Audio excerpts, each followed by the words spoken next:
Hi you guys, and welcome to Wildwoods Farmstead. Today we're going to be talking about giant chinchilla rabbits, what their purposes are, and what we're using ours for here on the farmstead. So when it comes to rabbits, you want to find a type that fits what you want them for. Do you want them for fur? Do you want them for meat? Do you want them for both? There are different varieties that can fit for both and some that only work for one or the other. So let's talk about ours, giant chinchillas, and what we're using them for. Giant chinchillas were primarily known as a fur and a meat breed because they are a larger size rabbit, and when it comes to their bone to meat ratio, they are a lot better than, say, a even larger breed like a Flemish giant. I have a cat who decided to just start licking my laps. Sorry. Anyway, when it comes to our rabbits, we keep ours because we want them for both. We want them for fur and for meat. Our giant chinchilla rabbits, with their fur type, as you can guess, is very much similar to a chinchilla. They usually have a darker undercoat with some beautiful silvering throughout. They're gorgeous. Their fur is soft and luscious and thick, and we're really excited to be able to process some of our rabbits and to use their fur for making different things like cloaks, jackets, gloves, hats. You never know.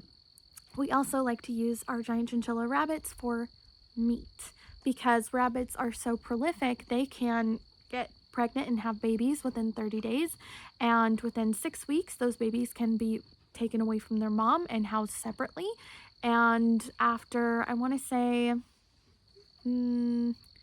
12 to like 10 to 12 weeks after the point that they're separated from their mom, they can be either processed or bred depending on the breed size. For our giant chinchilla rabbits, you usually want to wait until 18 to 22 weeks or even 24 weeks. The larger the rabbit, the longer you want to wait before you try breeding them, just because it's safer. When it comes to processing your rabbits, you want to wait, well, I guess it depends on what you want to do.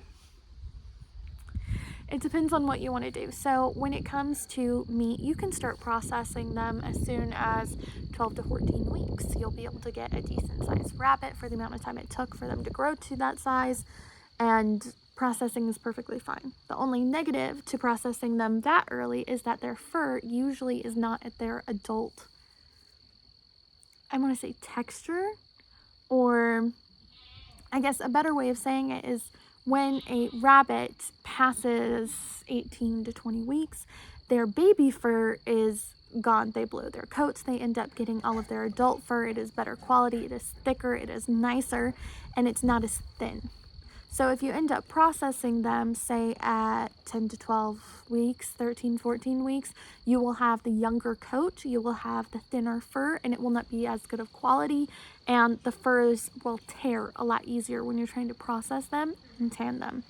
Whereas if you wait until they're 16 to 18 weeks, they will have their adult furs by that point, which will be thicker, more luscious, and when you go to process them, they will hold together better. You will have less tearing, and they will be better for working with when it comes to tanning them and using them for gloves, jackets, hats, things like that, or cloaks. We really want to make some cloaks.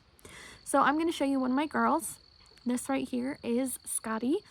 She's named after the goddess of night because she's the darker one of our two girls. She just had babies yesterday. Here are her babies. She is a second-time mom. Last time she had 9 babies. We still have 4 of them. And this time she had 13. As you can see from her babies, the majority are dark. We do have some light ones thrown in there, which I find interesting because the buck who she was bred with over here, his name is Hoder, which is also another Norse god of the night or the dark.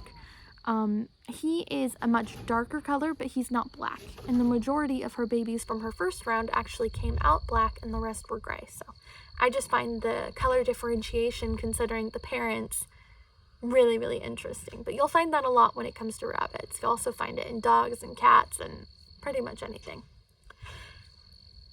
Anyway, these are our rabbits. Our goal with these is to wait until they're 6 weeks. We already have 2 of them that we have sold to someone who I work with. The rest of them are going to be raised out, potentially in the same cages that they're in now, but spread out, or we are looking into colony raising our rabbits in the future so that they have more space to kind of grow and develop. And then after that, we'll see what avenue we go down. But I just wanted to give you some information about these giant chinchillas and let you know our plans.